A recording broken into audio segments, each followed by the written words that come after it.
Hi అండి.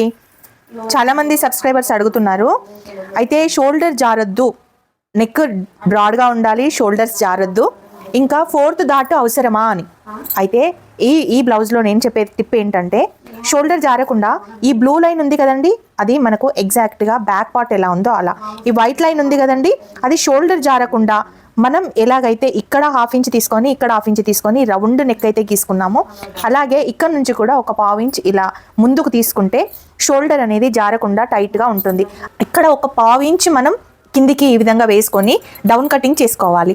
ఒకవేళ మనం ఫోర్త్ డాట్ కావాలి అనుకుంటే ఇక్కడ నుండి మనం మార్క్ చేసుకున్న దగ్గర నుండి కటింగ్ చేసుకోవాలి. ఒకవేళ ఫోర్త్ డాట్ వద్దనుకుంటే ఇక్కడ నుండి ఒక 1 ఇంచ్ పైకి వేసుకొని ఇలా ఈ మార్కింగ్ ఎలా అయితే చేసుకున్నానో అలా చేసుకుంటే షోల్డర్ జారదు, చంక దగ్గర ముడతలు రావు, నెక్ వచ్చేసి రౌండ్గా ఉంటుంది.